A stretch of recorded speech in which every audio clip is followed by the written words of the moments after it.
Coming up on News 2, the Committee on Homeland Security, Justice, and Public Safety met with various law enforcement agencies to discuss adequate and necessary equipment as well as funding.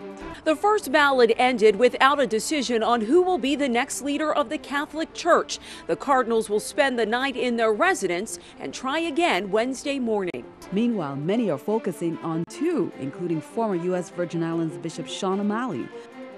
Plus, VI students compete to see who can spell their way to the National Spelling Bee.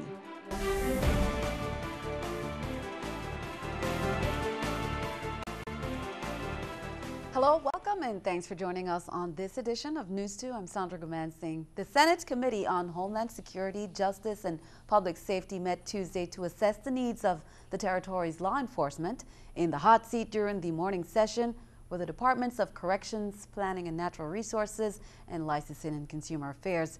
News 2's Erica Parsons has that story. Tuesday was the first hearing for the Committee on Homeland Security, Justice, and Public Safety, and the goal of that meeting was to assess the VI's law enforcement agencies. After they give us the assessment, we're hopeful that it's a true picture of what's actually happening so that we can know exactly how to assist them. Testifying before senators in an audience that included a VI history class from Central High School were the Departments of Licensing and Consumer Affairs, Planning and Natural Resources, and the Bureau of Corrections. Agency heads testified about their department's responsibilities, but they also talked about their ongoing challenges that include understaffed departments and funding limitations. One of the things that I'm hopeful to do is to seek out why we're not taking advantage of some of our revenue generating items that's already on the books. For instance, with the police department, we do have a impound lot. I would like to know why we aren't using the impound lot. That's a revenue generating avenue within the police department. And there's others within the other agencies as well. As you heard, the DPNR commissioner spoke about the mooring fees, etc. 10 senators were present Tuesday who questioned the agency heads extensively. Despite that, the senators all asked what they could do to help. I'm also looking for suggested legislation so that they can have the tools to better conduct their statutory mandates. Erica Parsons, News 2. The Senate Committee also received testimony from the VI Police Department and the Department of Justice Tuesday afternoon. The Virgin Islands Water and Power Authority moves into week 5 in their downtown Charlotte Amalie mitigation project. This week, they'll continue trenching and installing electrical conduits on Raditz-Gata from 7 a.m. to 6 p.m. daily, as well as installing duct banks and transformer pads near the Alvaro de Lugo post office nightly from 5 p.m. to 6 a.m. Excavation to install a manhole and more conduits will take place this week near Foot Locker and Banco Popular. WAPA says there will be minimum impact on vehicular traffic, and foot traffic will be allowed daily between 7 a.m. and 7 p.m. Meanwhile, in St. Croix, residents in the Estate Wim and Campo Rico areas will be completely transferred to the newly installed VI Water and Power Authority water line by Wednesday and Thursday of this week. The transfer will cause service interruptions from 8 a.m. to 4 p.m. on those days and is expected to cause minimal interruptions since 95% of water customers are already tied into the new line. The final 7 connections to the main line will be completed Wednesday near Wim Ballpark and Thursday on Campo Rico Road. WAPA requests that customers without water service in those areas after Thursday call 773-3775 for assistance. Well, following the resignation of Pope Benedict XVI, 115 cardinals began the process of electing a new pope today, but one of the cardinals has garnered nationwide attention, and he's no stranger to the Virgin Islands. Who is he? News 2's Erica Bivens brings us this story from the Catholic Chancery. In Catholic theology, the closed-door conclave to elect a new pope is supposed to be guided by the Holy Spirit. That process began today as cardinals gathered in Vatican City, but Vatican consultants have selected a few favorites of their own. And one of the top contenders is Cardinal Sean O'Malley, someone who has ties to the U.S. Virgin Islands. Cardinal O'Malley was a bishop of the Diocese of St. Thomas. His picture still hangs in the Catholic Chancery, and both Bishop Herbert Bevard and Monsignor Jerome Figio have known O'Malley for a number of years. Figio Eligio actually came to St. Thomas because of him. He invited me to come here and see.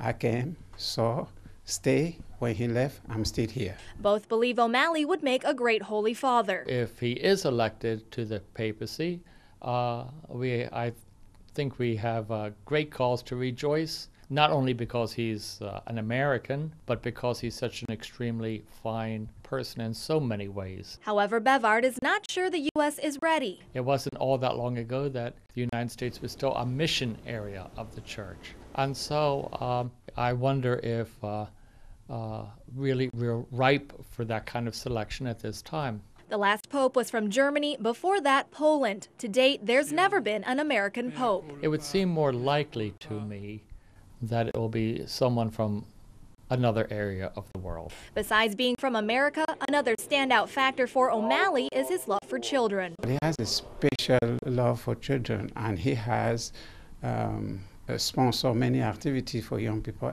everywhere he goes. Currently, O'Malley serves as the Archbishop of Boston. He was promoted to Cardinal in 2006 by former Pope Benedict XVI. For News 2, I'm Erica Bivens. Now, Cardinal Sean Patrick O'Malley was in the Virgin Islands in January attending the Keys and Swords event as their guest speaker. Meanwhile, cardinals cast their first vote for the next pope and smoke poured from the chimney of the Sistine Chapel. Danielle Nottingham is in the Vatican City with the latest. The first ballot ended without a decision on who will be the next leader of the Catholic Church. The cardinals will spend the night in their residence and try again Wednesday morning. Black smoke flowed from a chimney on top of the Sistine Chapel, indicating that cardinals did not choose a pope today and that voting will continue tomorrow. Cameras were rolling live inside the Sistine Chapel as cardinals started the conclave to elect a new pope. The 115 voting cardinals entered the chapel chanting the Litany of Saints, asking the saints to help them choose a new leader. Sic me Deus adiuvit. The cardinals took an oath of secrecy at the center of the chapel. They placed their hand on the gospel, swearing to keep their vote between themselves and God. Then the master of ceremonies gave the order. Extra omnes. In Latin, he said, "Everybody out," and all who were not voting exited the chapel. The giant wooden doors were closed and locked, and the cardinals started voting and praying in silence. The first vote of the conclave is seen as a test vote because it's a wide open field and there's no clear front runner for Pope. If it's clear to the cardinals that the leading candidates, so-called, don't have the numbers, they'll start to look for compromise candidates. As night fell outside the Vatican, crowds gathered waiting for word on the vote. A group of young priests prayed under umbrellas. A much larger crowd is expected when the new pope is introduced to the world. After 3 full days of voting, if the cardinals do not reach the 2/3 majority, they will suspend voting on Saturday for a moment of prayer. In Vatican City, Danielle Nottingham. Meanwhile, in other news, President Obama continued to reach out to Congress, making the first of 3 trips to Capitol Hill on Tuesday. He's trying to break the gridlock that is keeping lawmakers from getting much done, especially on the budget. We get more from Tara Mergina on Capitol Hill. President Obama arrived on Capitol Hill for lunch with Senate Democrats. He's reaching out to lawmakers, hoping to bring them closer to a budget deal. On the other side of the Capitol, Congressman Paul Ryan unveiled the House Republican budget plan.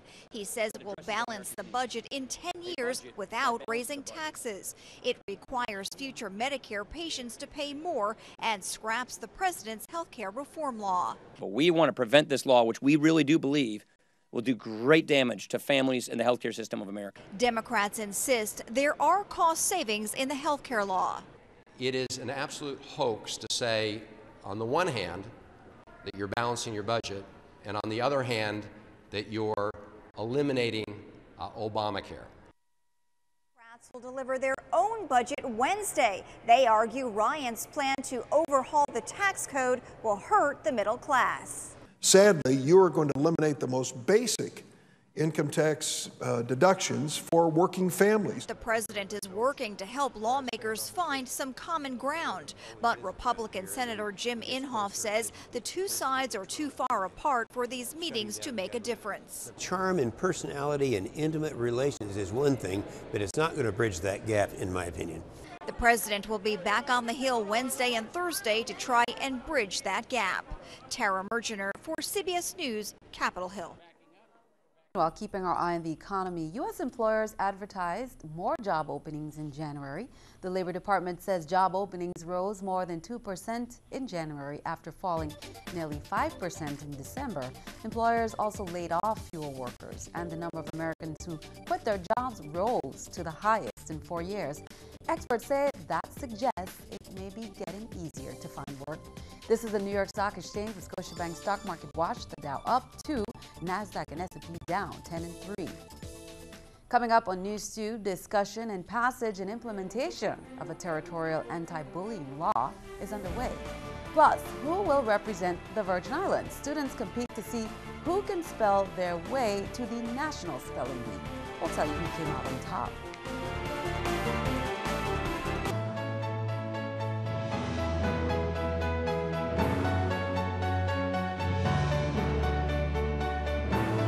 Well, the territory has a new spelling bee champion after 20 competitive rounds with 12 of the territory's best spellers. An Antilles student proved to be the top speller of the bunch and will now represent the territory at this year's Scripps National Spelling Bee.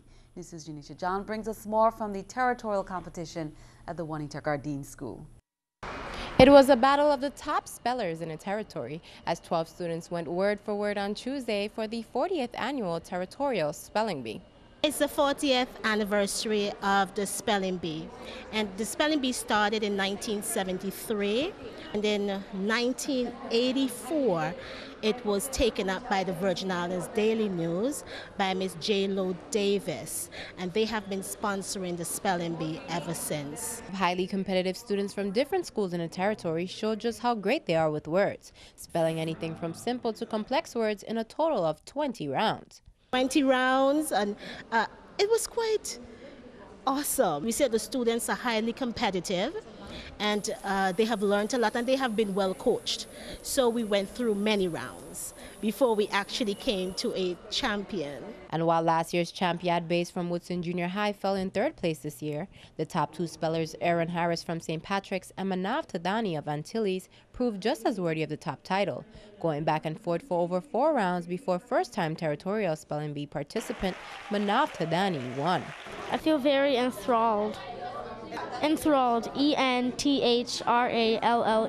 When asked what was going through his mind during the competition, MANAV said, I was just thinking that it doesn't matter if I get it wrong or right. It's just if you have fun, you know. That's the whole point of the competition. MANAV will prepare over the next few months for the Scripps National Spelling Bee in Washington, D.C.